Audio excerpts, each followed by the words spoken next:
उत्तर प्रदेश में सर्दियों में लोगों को अक्सर अलाव की ज़रूरत पड़ती है, लेकिन जो सियासत कर रहे हैं उनके दिलों का तापमान तो सियासत ही बढ़ा रही है।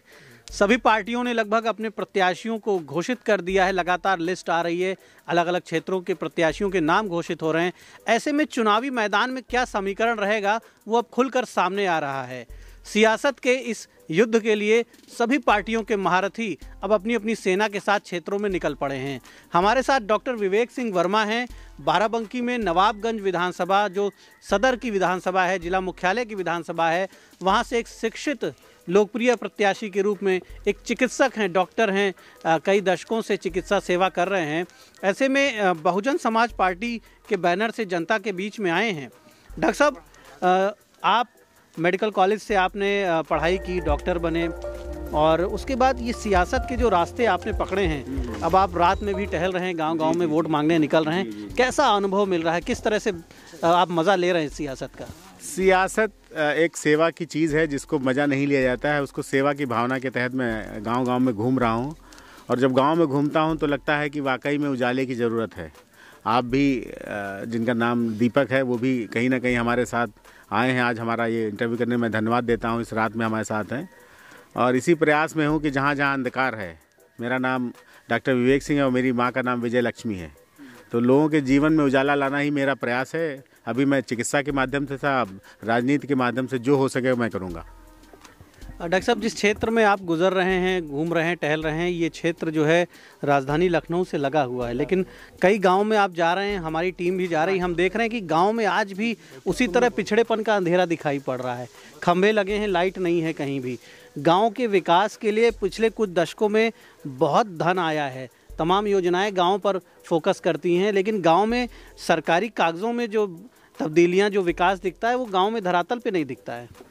संवैधानिक ताकत का अगर सही से इस्तेमाल किया जाए तो जो चीज़ें सरकार बताती है वो वाकई में हर घर तक पहुंच सकती है। बस उसका प्रयास आप किस भावना के तहत करते हैं। मुझे जहां तक लगता है वो पिछले लोग उस प्रयास में नहीं रहे, वो कुछ और क्षेत्र में लग गए।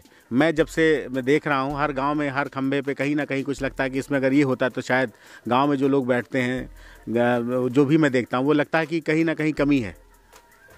यहाँ से लगातार 2 बार समाजवादी पार्टी के सुरेश यादव और धर्मराज चुनाव जीत रहे हैं, और अब आप भी भ्रमण कर रहे हैं गांव-गांव का।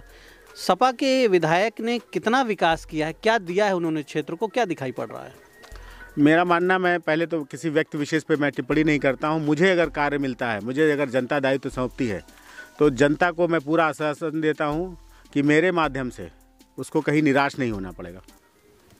अच्छा, आप निकलते हैं क्षेत्र में, तो अभी क्या मूलभूत आवश्यकताएं देख रहे हैं, किन फ्रंट्स पे सबसे ज़्यादा काम करने की ज़रूरत है? मूलभूत गांव स्तर पे मैं देखता हूं, गांव पे जो भी, एक तो शिक्षा की मैं देखता हूं, हर घर में बच्चे बैठे हैं, लेकिन उस शिक्षा के अभाव में आसपास उनको कोई ऐसा विद्यालय नहीं है, शिक्षण संस्थाओं की कमी है। और चिकित्सा एक ऐसा जो क्षेत्र है, उसको शहर में या जनपद में स्थापित अच्छे रूप से होना चाहिए, ताकि लोगों को पास के लखनऊ में न जाके बाराबंकी में उसको सारी सुविधाएँ मिल सकें। डॉक्टर साहब, कई गाँव में आप भी जा रहे हैं, अभी भी ग्रामीणों का कहना है कि उनके घरों तक वाहन नहीं पहुंच पाते। बहुत से ऐसे गांव हैं जहां मेन रोड पर आप गाड़ी खड़ी करिए, उसके बाद पैदल पूरे गांव में जाना होता है। तो आज़ादी के इतने दशक बीत चुके हैं, भारत महाशक्ति बनने की ओर बढ़ रहा है, बगल में राजधानी लखनऊ है, और राजधानी लखनऊ से सटे हुए बॉर्डर के इस एरिया में यदि इतना पिछड़ापन है तो क्या कहेंगे? मैं जितना गाँव में जाता हूँ यही देखता हूँ कि मेरी गाड़ी चुनाव प्रचार के दौरान गांव के बाहर ही खड़ी हो जाती है। मैं पूछता हूँ यहाँ क्यों ऐसी खड़ी हो रही, तो ये कहते हैं कि डॉक्टर साहब यहाँ अंदर तक आने का रास्ता नहीं है। अलग अलग गलियों में जाता हूँ तो डॉक्टर साहब इधर से मत आइए, इधर बहुत कीचड़ है। तो ये मुझे लगता है कि जो लोग जनप्रतिनिधि रहे हैं उन्होंने अपने कार्य को पूरी तरीके से निर्वहन नहीं किया है।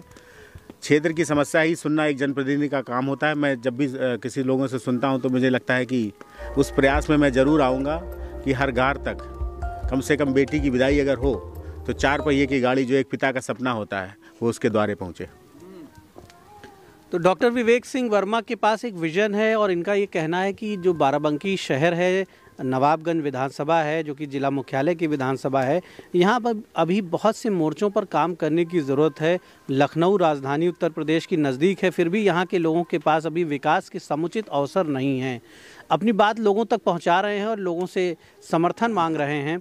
चुनाव की तिथियां अब नज़दीक आ गई हैं। 27 फरवरी को बाराबंकी में मतदान होना है।